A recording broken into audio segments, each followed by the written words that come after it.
आप देख रहे हैं न्यूज रांची मेल। मैं सुलभ मिश्रा।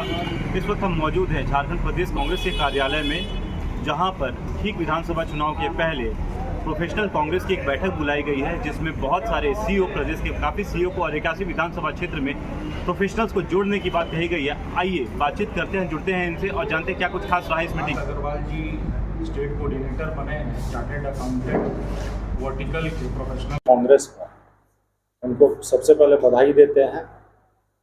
आने वाले समय में विधानसभा चुनाव झारखंड में प्रोफेशनल्स का रोल बहुत है। चुनाव में प्रोफेशनल्स का मतलब है व्यापारी वर्ग, चार्टर्ड अकाउंटेंट्स, एडवोकेट्स, डॉक्टर्स और जितने भी प्रोफेशनल्स, टीचर्स, इन सब को कैसे हम लोग एक पटल में जो कांग्रेस की विचारधारा है उनको एक साथ मिलाकर, कांग्रेस के विचारधारा से जोड़कर झारखंड को कैसे समृद्ध बनाया जाए, उसके लिए प्रोफेशनल कांग्रेस प्रयासरत है। 81 विधानसभा में हम लोग प्रोफेशनल संपर्क यात्रा करने वाले हैं। हमारी जो कमेटी है वहाँ पे लोकल लेवल पे जितने भी व्यापारी हैं, जितने भी प्रोफेशनल्स हैं, उनसे मुलाकात कर एक संपर्क, एक जनसंपर्क करके एक चौपाल लगाकर जो भी समस्या उनके व्यापार में आ रही है या उनके प्रोफेशनलिज्म में आ रही है, उसको कैसे हम लोग कांग्रेस मैनिफेस्टो में लाएं, इसकी प्रयास की जा रही है। आने वाले समय में कांग्रेस मैनिफेस्टो में हम लोग ऐड ऑन भी करवाएंगे। जो भी व्यापारियों की समस्या है, किसानों की समस्या है और एग्रीकल्चर कॉरिडोर कैसे बने, ट्राइबल इकोनॉमी कैसे बूस्ट हो और पर कैपिटा इनकम कैसे बढ़े, इसके लिए प्रोफेशनल कांग्रेस प्रयासरत है। एक मजबूत सरकार का निर्माण करना है तो प्रोफेशनल लोग की योगदान के बिना ये संभव नहीं हो सकता है। 81 विधानसभा में हम लोग जाएंगे। कमेटी पूर्व में भी रही है, वो कमेटी को विस्तार पूर्वक और बढ़ाया जाएगा। प्रभात अग्रवाल जी चार्टर्ड अकाउंटेंट वर्टिकल के जो हैं चार्टर्ड अकाउंटेंट्स बताएंगे कि झारखंड की इकोनॉमी में सुधार कैसे हो सकता है, रोजगार कैसे उत्पन्न हो सकता है। इसके लिए एक platform professional Congress CA vertical की प्लेटफॉर्म बनाया है, जिसमें ये सब बातें होंगी और कांग्रेस मैनिफेस्टो में ऐड करने का काम हम सब मिलकर करेंगे ताकि झारखंड तरक्की हो और रोजगार मिले युवाओं को, जो कि सरकार प्रतिबद्ध है रोजगार के लिए, और यहाँ व्यापारी खुशहाली से व्यापार कर सके। एक ऐसा एनवायरनमेंट हम लोग बनाएंगे, उसके लिए हम सब प्रतिबद्ध है और प्रयासरत। आदित्य जी, जो बीजेपी के जो है, जो व्यापार जगत से जो बिलोंग करते हैं, वो लोग बीजेपी से जुड़े हुए लंबे समय से वोटर बने, उन्हें कांग्रेस में अपने प्रोफेशनल से कैसे जोड़ेंगे? देखिए, कांग्रेस का हाथ व्यापारियों के साथ हमेशा से रहा है और आम आदमी के साथ भी रहा है। कांग्रेस प्रयासरत है व्यापारियों की समस्याओं के लिए कैसे उनको निराकरण किया जाए और व्यापार कैसे बढ़ाया जाए।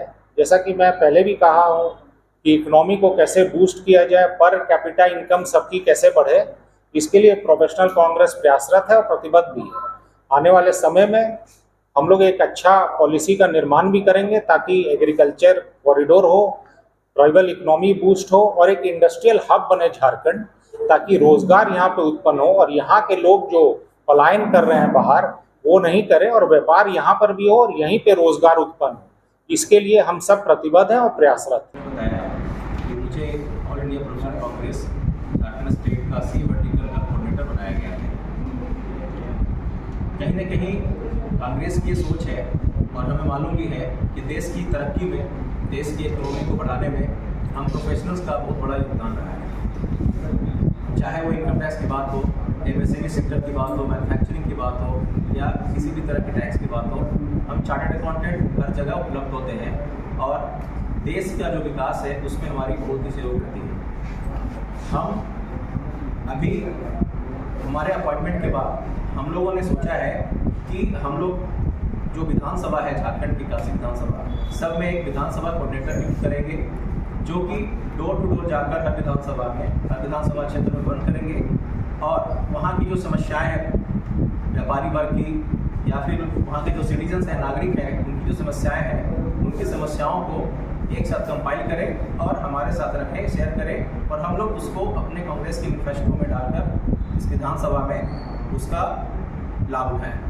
दूसरी चीज़ है कि हमारे यहाँ सरकार ने या फिर भारत सरकार ने जो भी पॉलिसी बनाई हुई है, खासकर एमएसएमई को लेकर, एमएसएमई का 34% हमारे जीडीपी में योगदान है।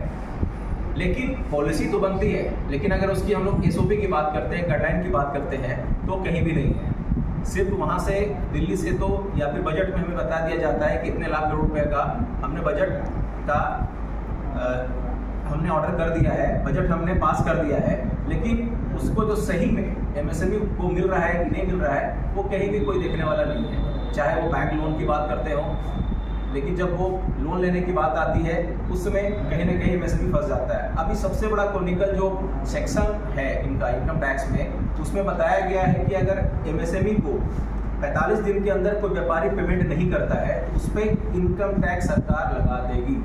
ये बहुत ही क्रॉनिकल सेक्शन है, इससे पूरे इंडिया में व्यापार जगत में हाहाकार मचा हुआ है।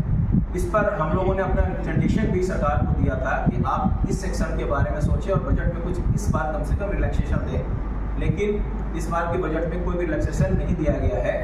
इस पर हमें बहुत ही संज्ञान लेने की ज़रूरत है और इसमें हमें देखना है कि व्यापारी वर्ग को साथ में लेकर हम लोग कैसे इस सेक्शन को हटवा सकते हैं और हम लोग इस सेक्शन के खिलाफ आवाज़ उठा सकते हैं। दूसरी एक और चीज़ है कि हम चार्टर्ड अकाउंटेंट हर जगह उपलब्ध रहते हैं। जो भी हमसे जानकारी चाहिए आप लोग का स्वागत है। आप लोग इस चीज़ को बता भी सकते हैं कि कांग्रेस ने ऑल इंडिया प्रोफेशनल कांग्रेस के तहत एक सीए वर्टिकल के तहत एक स्टेट कोऑर्डिनेटर बनाया है और इसमें बहुत ही ज़्यादा कांग्रेस प्रतिबद्ध है कि हम प्रोफेशनल्स के थ्रू इकोनॉमी को हम लोग बढ़ाएं। Thank you.